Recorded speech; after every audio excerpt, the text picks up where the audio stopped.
The black market was hidden deep under the metal city of Droskanin. It smelled like oil, smoke, and something worse. Fear. Neon lights buzzed above cages. Inside them were beings from many worlds, all trapped, all for sale. Commander Riven walked through the narrow path between the cages. His boots made a heavy sound on the steel floor. He didn't look left or right. He had seen too much. This was not his first time here. He was not here for pleasure. He was not here for mercy. He was here for a job, a dangerous one. And for that, he needed someone who could move unseen. The alien seller, a creature with 6 eyes and rotting teeth, spoke as Riven passed. Fresh ones from the core planets. Strong lungs. Soft skin. Half price. Riven ignored him. Then, he stopped out at the end of the row. In the darkest corner was a small cage. Inside sat a girl. Quiet, not crying like the others. Her clothes were torn, but she sat straight. Her wrists were chained. Her ankles too. But her eyes were clear, not broken. Not afraid. She looked at Riven, not like a slave. Like someone watching a puzzle piece move into place. Riven stepped closer. What's this one? The seller looked surprised. That one, she's no good. Doesn't talk. Doesn't cry. Not even trained. I give discount. What's her name? No name. Found her on the cargo freighter near the wastes. She was hiding in a food crate. Must have been stolen from some rich home. Sold off by pirates. Riven looked at her again. Her skin was pale gold. Not human. Her hair was silver, falling over one shoulder. Around her neck was a collar, but it was not standard. It had markings he had never seen. How much? 500 credits. You won't find better deal. Riven gave the credits. The seller smiled with yellow teeth. You'll see, Commander. Good deal. The gate opened. The girl didn't move. Riven stepped in. He held out his hand. She looked at it. Then, slowly, she stood. The chains clinked. She walked past him, silent. They walked out of the market. No one stopped them. In that place, no one cared what happened to slaves. Back on his ship, the Revenant, Riven unlocked her cuffs and removed the collar. She rubbed her wrists, but didn't say a word. He handed her a blanket and pointed to the empty seat in the corner. You'll stay there. No trouble, and I'll make sure you eat. She sat, wrapping the blanket tight. He sat across from her. For a minute, there was silence. The engines hummed low. Then, her voice soft, almost too soft to hear. I was a princess once. Riven blinked. What did you say? She looked up at him, eyes shining. They sold me. But before that, I was a princess. Riven stared at her. Where? He asked. She shook her head. It doesn't matter now. My world is gone. Riven frowned. He had heard many slaves lie. Some said they were nobles. Some claimed they were spies, or warriors. All lies to escape pain. But this girl, she didn't sound like she was lying. What's your name? He asked. She hesitated. Then Cerise. That's not a common name. No, it's royal.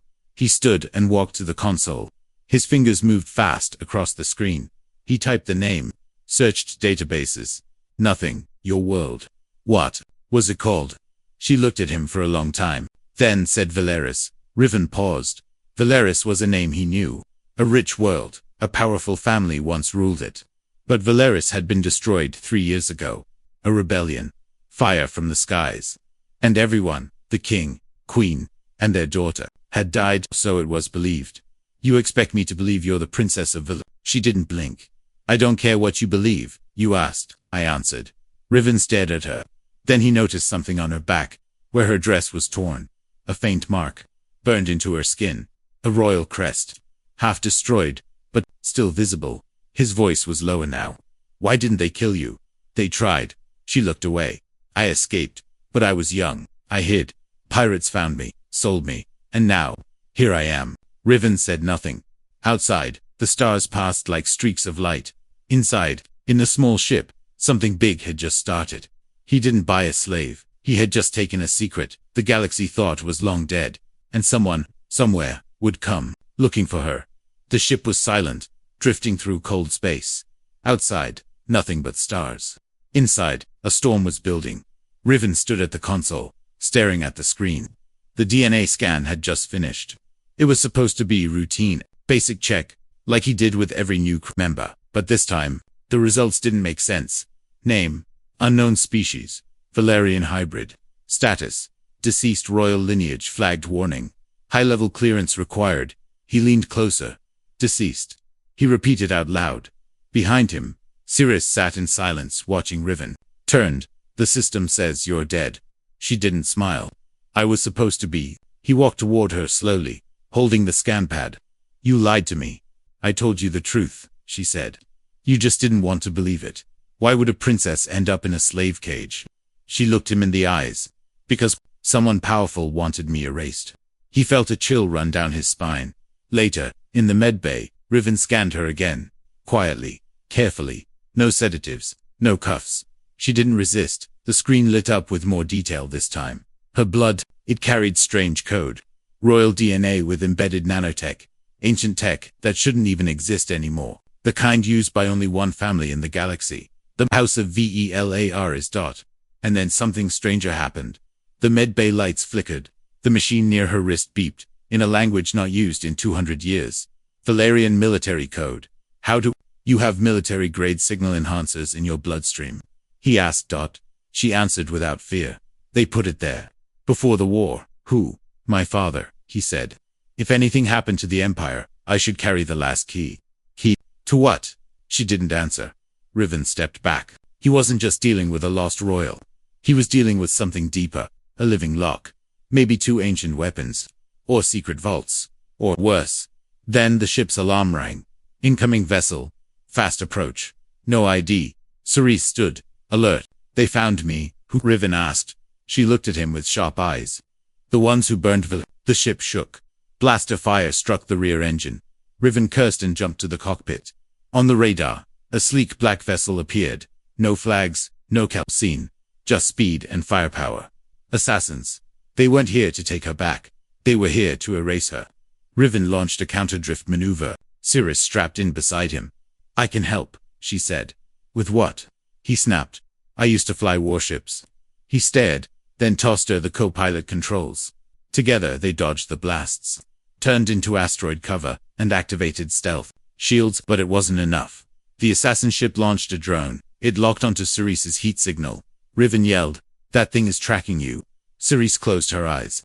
A low hum filled the ship. Suddenly, the drone lost signal. The assassin ship spun in confusion. Riven's screen blinked. System override detected. Code, VLRX Princess, what did you just do? He asked. She opened her eyes calm. I told it who I am. They escaped. The assassin ship didn't follow. For now. Later, floating in deep space, Riven sat with her in the cargo bay. He looked at her, not like a slave. Not even like a princess. Like a question with no answer. You're not just someone's daughter, are you? She shook her head. No. Then what are you? She looked out the window, voice cold. I am what they fear will return. Cold open, enemy ship, unknown location. Captain Vorn stood inside the shadow vessel, staring at a hologram. It showed a girl, silver hair, golden skin, and royal eyes. Are you sure it's her? Asked a voice from the darkness. Yes, Vorn said. We ran blood scans from the market. It's her. The last daughter of Then why is she still breathing? Vorn swallowed. She was bought by a human, a mercenary named Riven. Silence.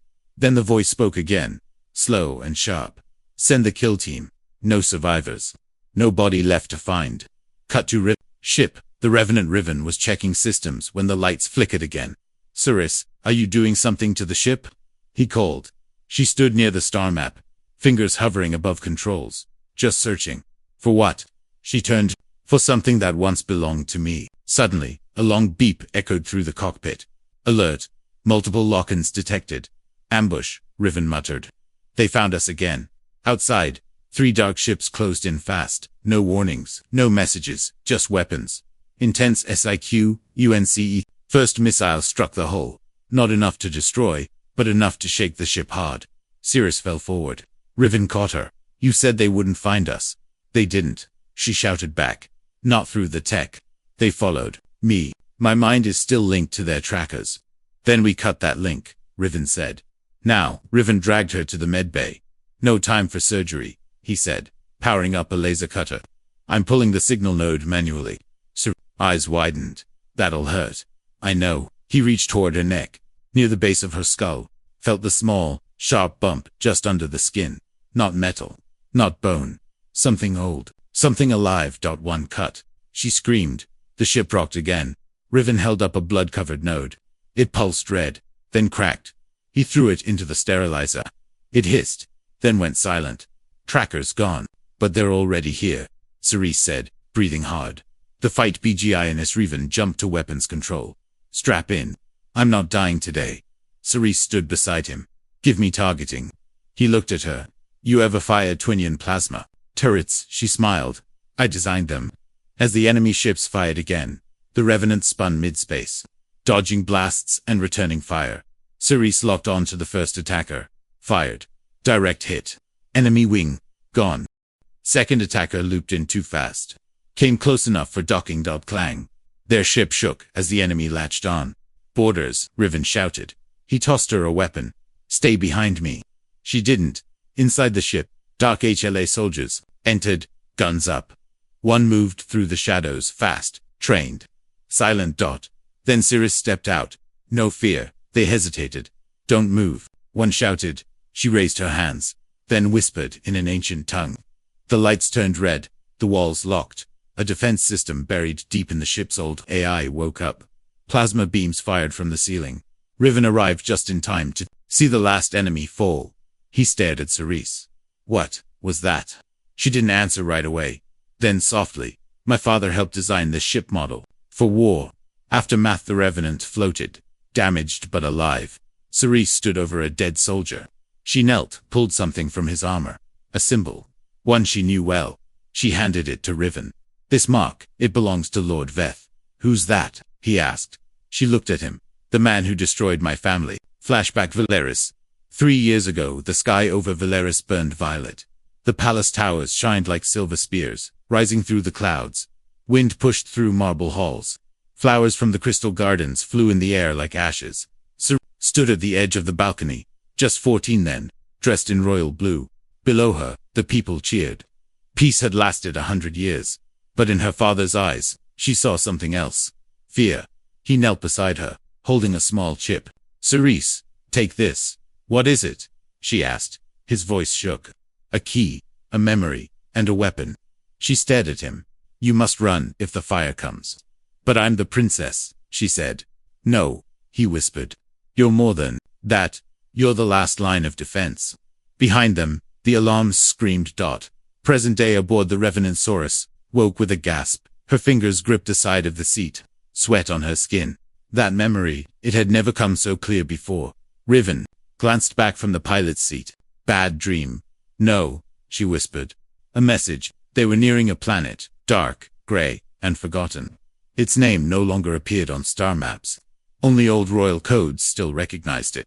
Valeris Prime Archive Moon 7.seris had found it through the ship's ancient systems. This is where the royal memory vaults were hidden, she said. Memory vaults. Not just memories. Plans. Secrets. Technology. Riven raised an eyebrow. The kind that could restart a fallen empire. Cerise said nothing. The landing. The Revenant touched down on a dead surface. No wind. No light. But the air. It was breathable. Like the planet itself was waiting. They walked toward a stone door. Half buried in rock. Ceris raised her hand. The door scanned her palm, then glowed.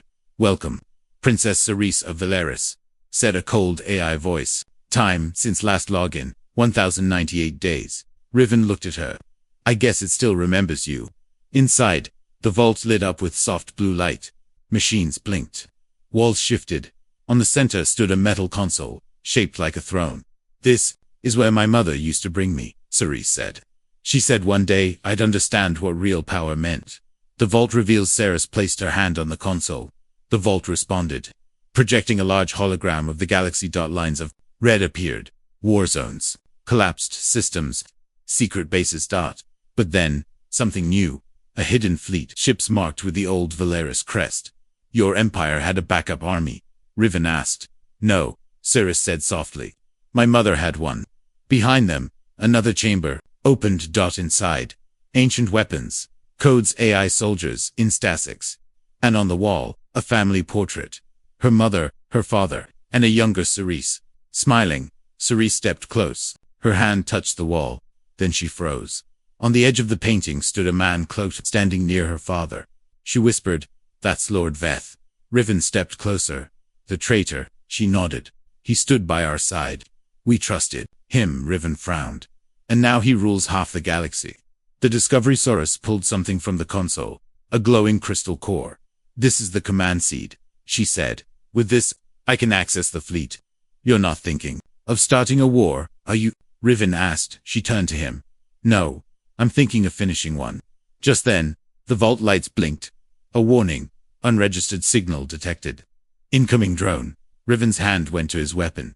Cerise clutched the seed. They followed us. Again. Scene 1 Royal Archive Vault. Hidden room. The vault door closed behind them with a soft hiss.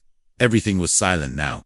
Cerise stood in front of a glowing blue crystal, set inside a carved wall. The shape of the crystal matched the command seed she carried, the one she took from the throne. Riven watched as she gently placed the seed into the wall slot. The lights dimmed. A soft voice echoed through the chamber. Hello, Cerise. If you are hearing this, then I am gone. Cerise froze. It was her mother's voice. Seen to hologram memory. The queen speaks. A light shimmered, and the figure of Queen Elira of Velaris appeared. Tall, proud, soft eyes filled with fire. She smiled gently. You were always curious, always strong. That's why I kept this secret from everyone, even your father. Because one day, only you might survive. Cerise stepped forward, heart racing. Queen Elira's voice continued. Velaris was never destroyed by rebels. My love, that was a lie. The one who betrayed us. Sat at our table, ate our food, kissed your forehead. Cerise clenched her jaw. Lord Veth, the queen said, your godfather. Riven's eyes widened. He gave our defense codes to the outer systems. Not because he hated us, but because he feared you. Cerise's breath caught. He feared what you were becoming. What you were designing. Scene 3. The hidden weapon. The hologram shifted. A war map appeared. Blueprints. Code strings. STARSHIPS. And then, something dark. A small black cube with a red core. Spinning slowly. The Nova Key. Elira whispered. Your idea. A system to shut down all artificial intelligence in enemy fleets. You created it when you were 13. Riven blinked. Wait, you designed a galaxy killer. Cerise said nothing. The queen's voice grew heavy. We thought it was just a theory, but Veth knew, and he used that fear to destroy us. Scene 4. After the message, the hologram faded. The room fell silent again. Cerise didn't move. Riven stepped closer. You weren't just a princess. You were a weapons architect. She nodded slowly. They wanted peace. I wanted protection. He asked gently, did your weapon ever get built? Cerise looked at him. I don't know. Scene 5. Outside the vault. Suddenly, the vault lights turned red. Warning. Intruder detected. Riven ran to the entrance. A single drone hovered outside. Scanning. Cerise stepped forward. No weapons, she said. Let it scan me. Are you crazy? It's not here to kill me. It's here to check if I'm alive. The drone scanned her, blinked, then flew away into the stars. Riven frowned. Where's it going? Sirius looked up. To tell Veth, his worst fear has returned. Scene 6. The decision. Back aboard the Revenant. Ceres sat quietly with the Nova Key plans loaded on a screen. Do you want revenge? Riven asked. She looked at him. I want the truth. Then I want justice. Riven nodded. Then we start with the old worlds. We find the ones who stayed loyal. We gather strength. But if we do this, he paused. Double quotes. We don't stop halfway. Cerise stood, eyes cold now. No longer a slave. Not just a survivor. Then we go all the way, she said. To the throne. Scene 1. The broken moon of Sealess Moon was cracked in half, torn by wars from long ago. Inside one of its broken shells, hidden deep in tunnels, lived a faction of ex-royal guards, warriors who had vanished when Velaris fell, called them deserters. Others called them dead. Cerise knew them as the Ashblades, her mother's personal protectors. Now, she had come to bring them back. She entered the base alone. No weapons, no backup, just her name. Scene 2. The challenge. The guards raised their rifles. As she stepped into the hall, she kept walking. One of them shouted, stop, or we shoot.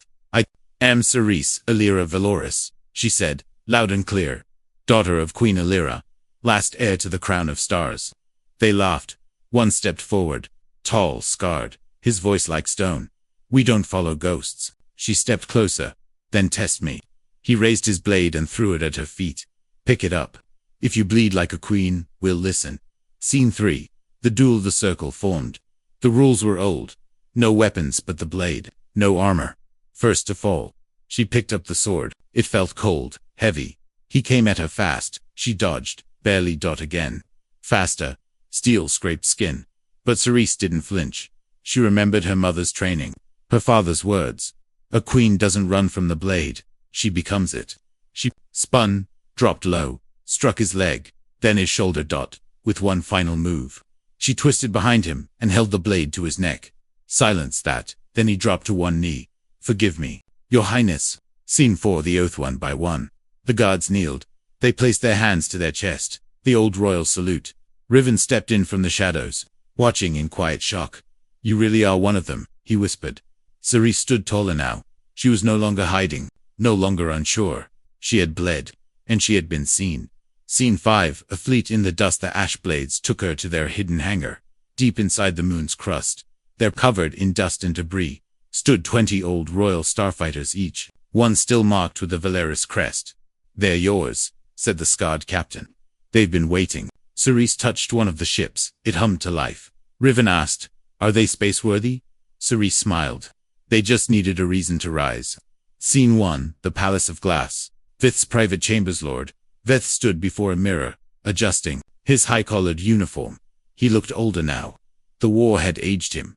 Behind his eyes was a shadow, not guilt, but fear. He had heard the rumors. A girl with silver hair, a rebel fleet rising at the edge of the galaxy. A name spoken in whispers, across star systems. Cerise. He poured himself a glass of red wine. His hands shook slightly. She was a child, he muttered. She was never meant to survive. The palace lights dimmed. An alert blinked. Unidentified fleet approaching. Scene 2. The war begins from afar. From the bridge of her flagship, once buried under the ash moon. Cerise watched as her fleet exited hyperspace. Thousands of fighters. Old royal ships. Pirate allies, former slaves. Forgotten rebels. They had come because she asked. Not for a crown, but for justice. She turned to Riven. Send the signal. No missiles. Not yet. He nodded, still hoping he'll surrender. No, she said. I want him to see me first. Scene 3. Face to face. A single shuttle descended toward the palace. Inside it, Cerise. Alone. No guards. No weapons. She walked into the throne room where Veth sat. Pretending to be calm, he stood. You've grown, he said. You've decayed. She answered. He chuckled, trying to hide the shake in his voice. You came alone. Bold. I came to offer you a chance. He raised an eyebrow. Surrender the throne, stand trial, or watch your world fall. He stepped down from the dais. Do you think this is justice? She stared at him. I think this is mercy. Scene 4. The final choice. He looked at her, not as a princess, not as a leader, but as a mirror. You remind me of her, he said. Your mother. She was dangerous too. And you remind me of the past, Cerise said. And the past is over. He said nothing more. Behind them, the sky lit up. Riven's voice crackled through Cerise's earpiece. They're locking weapons on us. What's the call? Cerise turned her back on Veth and walked toward the exit. She said 3 words. Light. The stars. Scene 5. The storm breaks. The battle began, not with fire, but with silence. Then the sky exploded. Cerise's fleet moved with precision. Her strategies passed down from her father, sharpened by pain, cut through forces like a blade. Inside the palace, Veth watched the walls shake. The power he built through lies was falling. Outside, Cerise led the charge. One by one, enemy ships fell or surrendered. The war didn't last long. Tyrants fall fast when no one fears them anymore. Scene 6. A new throne. After the smoke cleared, Cerise entered the throne room once more. But this time, the room was full. The people of Valeris, exiles, fighters, survivors, stood watching her. The old throne still stood, broken. She didn't sit. She turned to them and said, we will not rebuild what was. We will build something better. No kings, no slaves, no secrets. A cheer rose. Riven stood behind her, arms crossed, proud. He asked, so, what are you now? She looked out at the stars. Not a princess, she said. Not a queen. A beginning.